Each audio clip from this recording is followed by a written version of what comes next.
So here's the deal. We've been RVers for over 7 years now.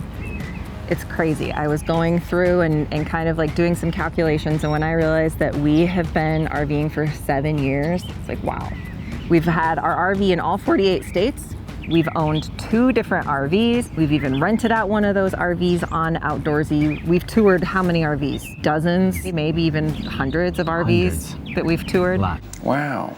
So we've learned a ton, and in this video what we're gonna do is we're gonna take our 7 years of RV knowledge, we're gonna condense it down into about 20 minutes.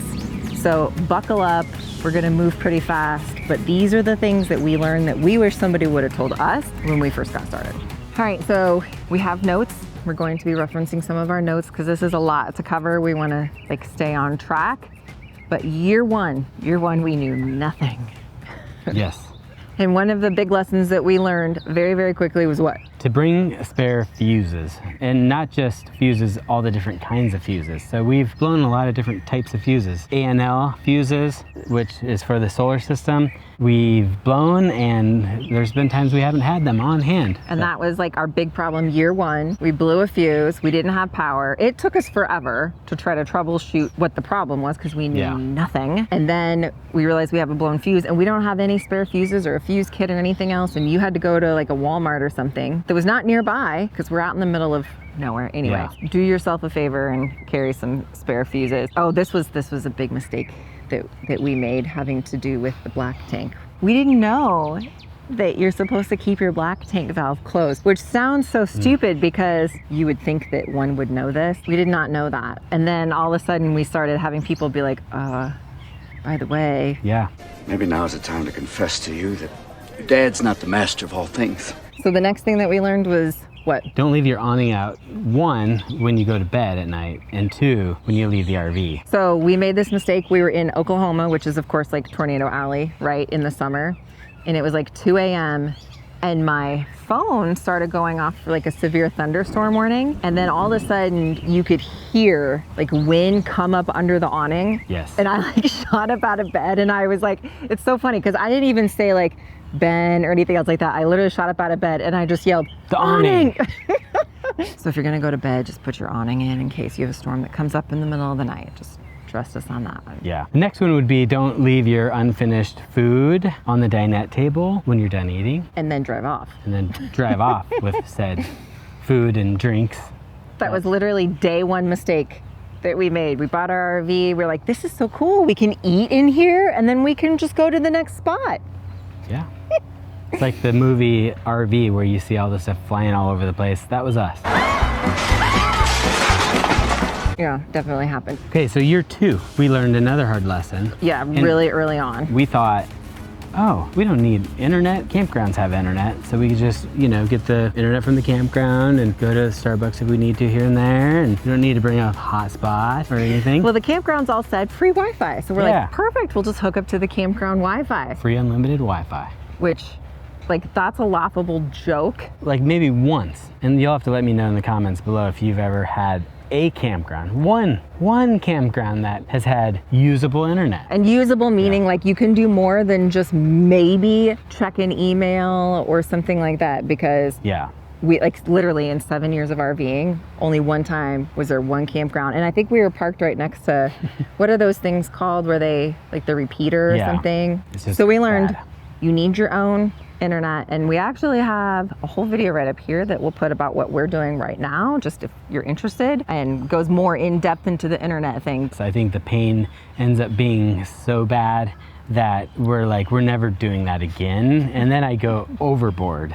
The theme of our channel sometimes is overkill, but anyway, we digress. Renovation. We renovated that first RV that we purchased, and we realized something about reno projects, didn't we? It's just like house renos, you know, first of all, they grow. So once you do one little thing, we're warning you that it will grow, and you know, it'll go to the kitchen, to the bathroom, to the bedroom, to everywhere. Well, another thing is then we were like, why is this here? This is stupid that this is here. Like, let's yank that out. Let's remove this thing here. And before we knew it, we were into this reno project, like way deeper than we thought we were going to be. And speaking of that, we made a huge mistake in the back bedroom because we wanted a king size bed. Yeah, we just didn't think about weight. We didn't know what we didn't know. Right. We were like, okay, what would be the most solid thing to lay down? This is where the overkill theme comes in. Yeah, so it's like a couple inch thick plywood, you know, that's really heavy. And let's just very heavy. Make it king size, you know, to fit the whole thing and make it bigger. And it was heavy. It added so much weight that it actually sheared off the pin in the gear for the slide motor.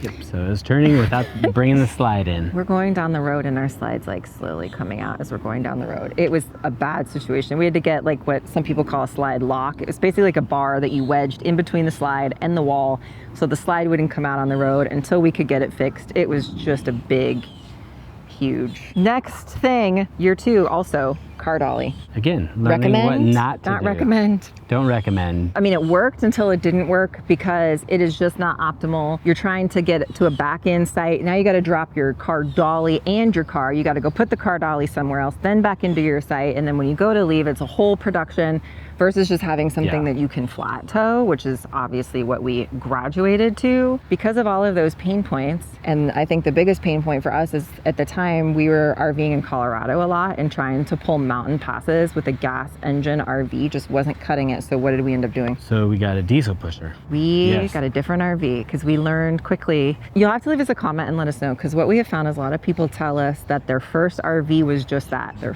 first RV. A lot of people don't end up sticking with that first RV. If you've never lived the RV life, you don't know what's going to work best until all of a sudden you jump in and then you figure out what works and what doesn't. Okay, year 3 of RV life, some things that we learned. And this was our first year of really like living in the RV. One of the mistakes we made was just in really traveling too fast, because we were very ambitious. I'm very ambitious. I want to see all of the things. I want to go to all the places. I want to do all the things. And we found out that like traveling that way actually kind of is a little pricey, isn't it? Yeah, and it can be a little bit stressful, you know, like grueling pace in the game. Oregon Trail. It's like you die. Everybody gets dysentery. Yeah, we all got dysentery. Shining me with this phone. I'm so sorry. Squirrel! The next thing, so here's the deal. Yeah, kids need privacy in an RV, right? So what do we do? We used command hooks and curtain rods, and we just hung up some curtains over the places that they slept. Because at the time, it worked. The kids were littler. They were not as big as they are now. Yeah. It worked then. Sometimes you improvise. And I think like that's the one thing about RVers, and I think the RV community at large, is you get resourceful. Yep, if something's not working for you, you change it. From the bunks to the day beds. If you're new to the channel too, let me just say that we'll leave a playlist that's kind of like a from the beginning. So if you're new, you're not 100% sure what's going on, start here. And you'll be able to kind of like get an idea of the whole story from the very beginning. So next we have year 4 of RV life. Now this was actually during the pandemic. So 2020 hits, this is year 4 of RV life for us. And it was the best year ever. Yeah, we enjoyed it. No one was out on the road, so we got to see a lot of things and not a lot of people out. Campgrounds were like half full because they had to be. They like wouldn't allow campgrounds to be full. They were parking people like every other space. And so it was like, the best year ever for RVing, in our opinion. Hang out with your COVID buddies. Never be that way again. We had COVID travel buddies that were out doing the kind of same thing. So we would just go in groups because, you know, you were supposed to just stay in that same group. Anyway, there's so much stuff. It was the best year of traveling for us yet. Oh, inflatable kayaks and paddleboards are the bomb because they are inflatable, which means you can transport them really easily in an RV, go to the lake. Blow them up when you need them and bring them back, put them away. Throw them in the basement compartment when you're not. Highly recommend, like especially, well, if you have a family especially, but we enjoy it, just 2 of us. Yeah, we just did that this weekend. Yes. And it was great. So we wanted to take a quick minute to share about a product that I am loving for both home and RV life, and that is Earth Breeze, which is the sponsor of this video. Now, Earth Breeze is a laundry detergent and an easy to use sheet that has all of the effectiveness of a regular liquid detergent without the mess. I like these for RVing because they take up way less space than a jug of laundry detergent. The laundry sheets dissolve quickly in water in any type of machine, including our smaller RV-sized unit. And I like that when I'm at home, I can use a full sheet in our laundry, but when I'm in the RV, I can tear the laundry sheet in half to be able to use just the right amount of laundry detergent for our smaller unit. And just half a sheet is all I really need because Earth Breeze Eco Sheets are ultra concentrated, liquidless, and designed to care for the earth as much as they do your clothes, and they're better for sensitive skin too. There's no unnecessary chemicals for a formula that's kind to sensitive skin of all ages, including those little ones. I try to do what we can to reduce plastic waste and use, since finding recycling at campgrounds is difficult at best, and I feel so much better about using Earth Breeze for our laundry soap since there are no plastic jugs or bags needed. You can get started by going to earthbreeze.com/gratefulglamper to get started with 40% off. That's earthbreeze.com/gratefulglamper for 40% off your subscription. And if for some reason you decide to go back to your old stuff, you can get a full refund on your Earth Breeze purchase, no questions asked. And a huge thanks to Earth Breeze for sponsoring this video. So another thing that we learned that COVID year, and really because it was a COVID year, is that things would change. Sometimes it felt like on a weekly basis. Like new information would come out. Heightened states of emergency across the nation as a number of coronavirus cases soars above 3,000. The one thing that we had was we were at a campground where we thought we were going to be able to be there, and then they restricted the capacity limits to 25% full, and we weren't expecting that. So then it's like we had to learn to be able to be flexible with our plans and have a backup plan. And the nice thing about living in an RV is that it has wheels, so you can be flexible and move around if you need to. It helps you realize what part of the country you like the best. The thing with 2020, and you'll have to maybe leave us a comment and let us know if you felt the same way, but I feel like COVID changed the landscape for a lot of us because it was really a time where a lot of us had more time on our hands to think and evaluate, are we doing what we want to be doing? Yep. Are we living how we want to be living? And that was us on the beach in California talking about that. So we were traveling, we were sitting on a beach, and we were like, why do we have a home base in the state of Colorado? Yeah, where it's cold in the winter time when the kids are in school. Just to leave beautiful Colorado in the summertime when Colorado's beautiful. Doesn't make any sense. And because of the house that we had being in the subdivision that it was in, there weren't short-term rentals allowed in that subdivision. So Airbnb out that property, which would have been such a great opportunity, it wasn't allowed because the HOA covenants didn't allow for short-term rentals. Right. So we had this house that we weren't in a lot of the time, and we didn't have the option to rent it out. Yeah. So we decided to do what? We moved to Florida. So we're like, let's live in Florida in the winter and leave when it gets hot. The one thing is we had traveled to Florida multiple times in the past, and we On just vacations, and we fell in love with the state. Yep. There was just so many things that we loved about it. I just loved walking outside the RV in the morning and just feeling the warmth and humidity with my coffee, and just sitting there listening to the birds and just enjoying the weather, because I was used to it being freezing in Colorado and having to shovel, and I didn't have to do any of that anymore. All right, so let's go to the next year, 2021. So this was kind of a cool thing with 2021. We did some more modifications to the RV, made it more family friendly, and then we took the RV back to Colorado and we mooch docked for a month.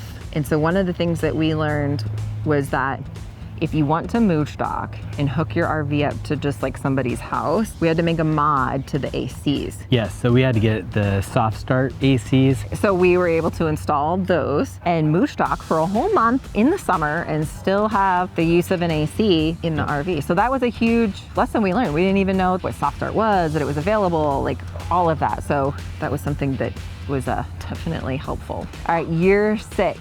2022. And one of the things that we learned is you can fit way more people in your RV than you think you can fit in your RV. What's that saying though? How many for dinner? Somebody told us one time that there's a rule, and it was 6 for dinner, 4 for drinks, 2 to stay the night. Yeah.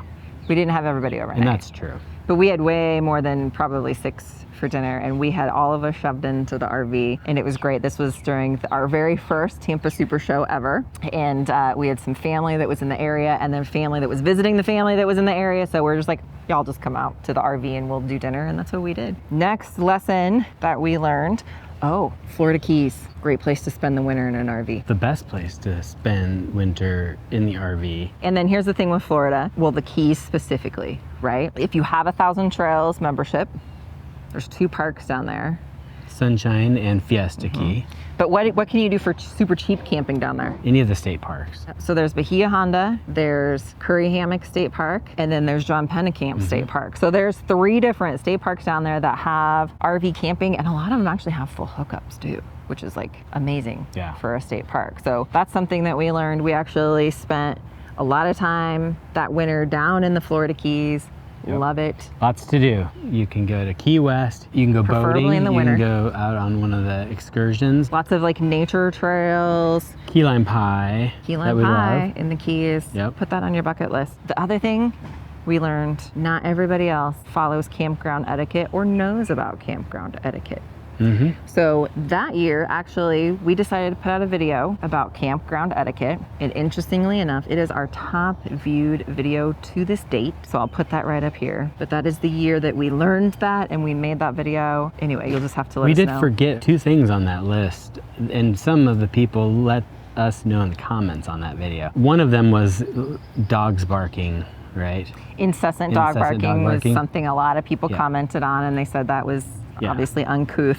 But I'd like to know what some of your thoughts are on lights. So some of these RVs on the cap have big bright lights, and people like to shine those nice 24/7 pretty bright lights, or like put lights around, you know, the patio area and stuff. Like, what are your thoughts on that? So year 7, which was last year, 2023, some things that we learned. Oh, Ben's favorite.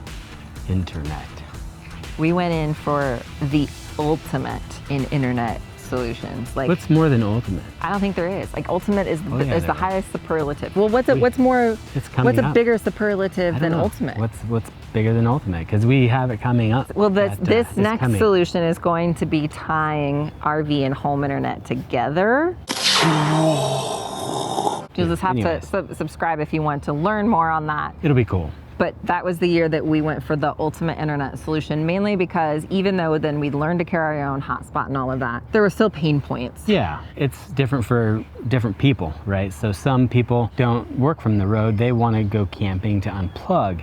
And for them, you know, their phone hotspot's great. Some people work from the road and they need to get on Zoom calls and have a reliable connection that doesn't drop. If you want to check out the ultimate internet solution, we do have a video on that right up here. Okay, next on the list. So we need to back up just a smidge, because 2022, we learned the hard way when we were contestants on RV Unplugged that trying to boondock without solar, we had some lithium. We had a generator. We had a generator, but trying to boondock without solar and lithium together was extremely difficult. So 2023 was the year that we said, we're not going to do this anymore. We're not going to play this game if we're going to be boondocking at all. Yeah. So there's a better way. Todd did mention something to us that really got our attention. And he was like, you can drive down the road and, you know, recharge your batteries, you know, to 100% during the day.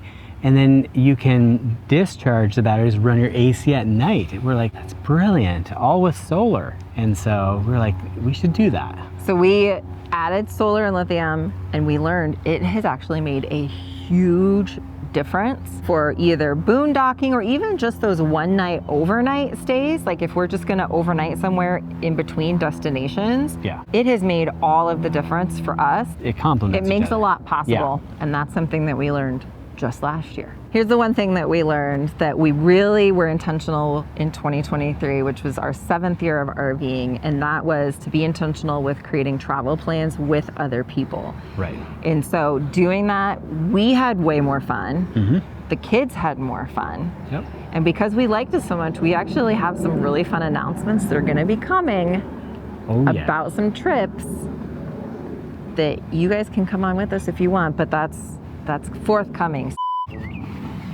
All right, so year 1. Anyways, I don't know. Anyways, go, as you were. Yeah, you're shining me in the eye with this phone. The light is hitting me right in the eye. Yes. Living. You got a bug? Dang. Yeah. I'm gonna. Maybe you hold the phone. Okay. All right.